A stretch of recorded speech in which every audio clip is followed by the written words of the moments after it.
Hello everyone. So I welcome you to the Prepare channel. So আপোনালোকে গম পাই যে আমি এই সিৰিজটো ডিসকাস কৰি আছো কিছুমান মহত্বপূৰ্ণ MCQ, some important MCQs for the forestry subject of your APSc Forest Ranger examinations. So without delay, let's start today's class. So today's first question is, in an ecosystem, bacteria are considered as option A, micro-consumers, option B, secondary consumers, option C, primary consumers, and option D, none of the above. So এটা ইকোসিস্টেমত আমি bacteria কি বুলি consider কৰো, micro নে secondary নে primary? আনসাৰটো হ'ব, আপোনালোকে আনসাৰটো comment কৰিব পাৰে, ওকে? বা প্ৰতিটো কুৱেশ্যনৰ যদি মাৰ্ক 1 বুলি ধৰি লয় তেনেহলে টোটাল কিমান আপোনালোকে মাৰ্কস পালে হেতু জনাব পাৰে। So in these questions the answer will be obviously bacteria terms to আমি গম পাওঁ they are micro, right? So that's why bacteria are considered as micro consumers.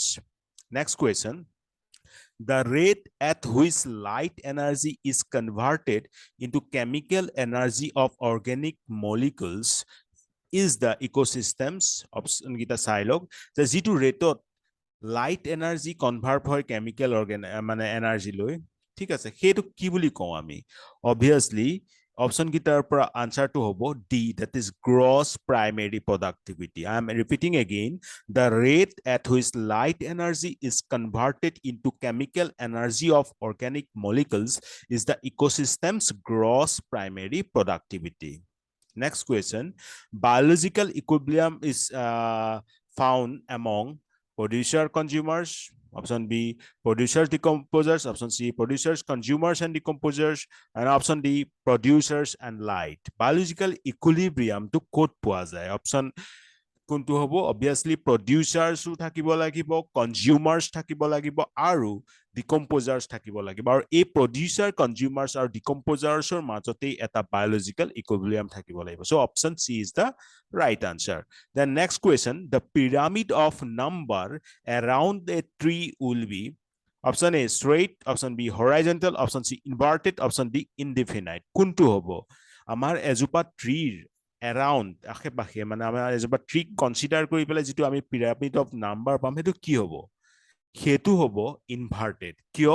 আপোনালোকে এই ফটোখনৰ পৰা ধৰিব পাৰিব চক প্ৰডিউচাৰ্স ট্ৰী, তাৰ ওপৰত বাৰ্ডছ পৰে, চৰাইখিনি পৰে, হেখিনি কি হয়? হেখিনি আমাৰ হাৰ্বিভৰস হয়। Okay, they eat leaves or like this. So হেখিনি হাৰ্বিভৰস আৰু বাৰ্ডছ বিলাকৰ ওপৰত lice, bugs, they are parasites ahe, right? Then hebilak parasite ok khabole ako ki thake amar fleas, microbes ebilak, so jibilakok neki ami hyper parasite buli kau. So ei je আপোনালোকে pyramid to দেখিছে, trees এজোপা আছে, trees এজোপাৰ ওপৰত suppose 15টা মান birds আছে, আৰু প্ৰতিটো বাৰ্ডছত suppose 4টাকেও যদি বাগস বা লাইস থাকে তেনলে সংখ্যাটো বাঢ়ি যাব 4 into 15, দেন এটা লাইসৰ প্লিজ বহুত থাকিব পাৰে, মাইক্ৰোবস বহুত থাকিব পাৰে, সো তেনেকৈ এই নাম্বাৰটো বাঢ়ি যাব। সো উপৰ তলৰ পৰা ওপৰলৈ নাম্বাৰখিনি ক্ৰমাত বাঢ়ি আছে, the numbers being increased from the bottom to the above, okay, above. So that's why if you consider the shape, then this is a pyramid of course, but this is a inverted one. Ulutake thua eta pyramid or nisina lagise, hetu karone tree akhe pakhe thoka pyramid of number to hodai inverted ei hobo. So the pyramid of number around the tree would be inverted. I hope this is clear to you. Then next question, which is the most stable ecosystem? Most stable ecosystem kuntu hoy? Desert ne, ocean ne, mountain ne, forest? ভালকৈ লক্ষ্য কৰিলে আমি আনসাৰটো পাম, obviously the most stable ecosystem is option D, that is forest, right? I think that it doesn't need any further explanation. Then which of the following ecosystem has highest gross primary productivity? সবতকে বেছি productivity coat হয়? গ্ৰাছল্যান্ডত নহয়, কাৰণ গ্ৰাছল্যান্ডত কম হয় আমি জানো। coral reefs নে, mangroves নে, rain forest? মনত ৰাখিব coral reefsত সবতকৈ বেছি gross primary productivity হয়, so answer to হ'ব coral reefs, right? coral reefs কিনি এনেকুৱা হয় বহুত সুন্দৰ হয় দেখিবলে, you know this, Okay, in some another lecture, I will discuss about the coral reefs also, because coral reefs always become a part of a question in any competitive examinations, right? So this beautiful picture depicts these coral reefs. The next question, in natural ecosystem, decomposers include এটা natural ecosystem decomposer কি হ'ব পাৰে, কি থাকিব পাৰে? এটা natural ecosystem, আপোনালোকে অপশনখিনি চাই যাব, মই অপশনখিনি গোটেইখিনি পঢ়ি দিয়া নাই. You can take a screenshot of this.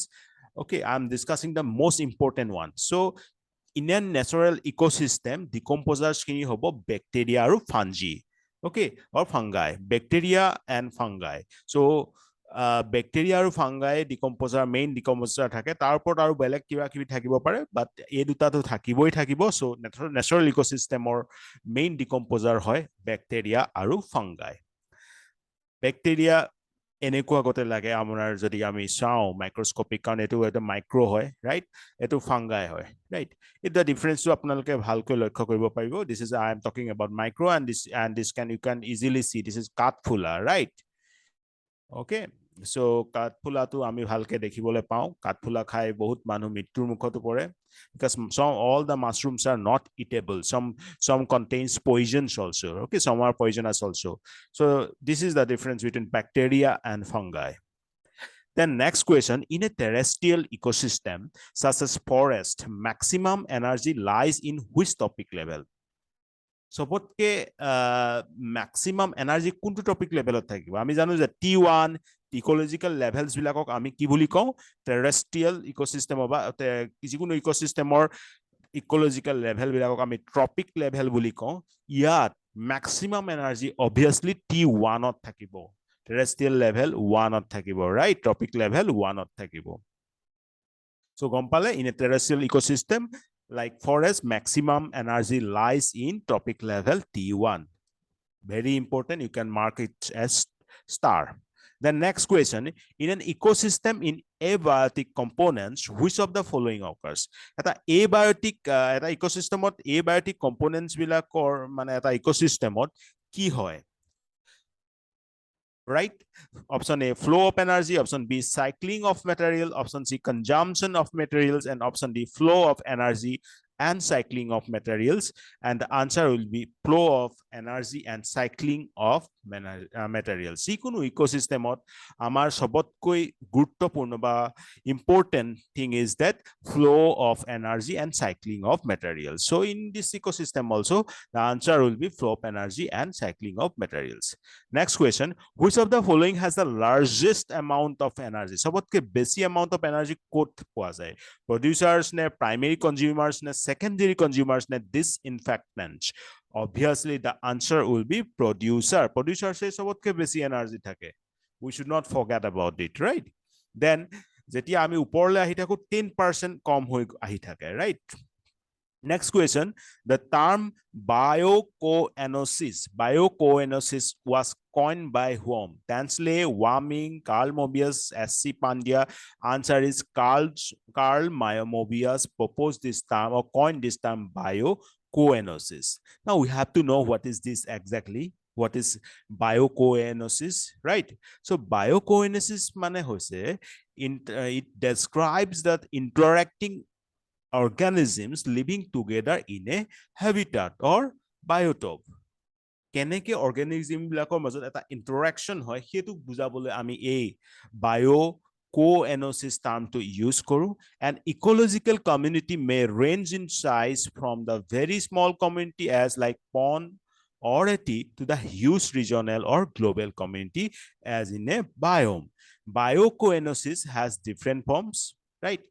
Like zooxenosis, a faunal community, then phytoxenosis, a flora community, and then microbiocenosis, then this is microbial community. Mone rakhiba, zooxenosis, a faunal community, phytoxenosis, a flora community, and microbiocenosis is a microbial community. Okay, so these are the important questions that I will included in today's lecture. বহুত সোনকালে এটা নতুন ভিডিঅ'ত নতুন লেকচাৰত আকৌ লগ পাম আৰু সেই আশাৰে আজিলৈ এই ভিডিঅ'টো সামৰিছো। ভালকৈ থাকিব। জয় আই অসম।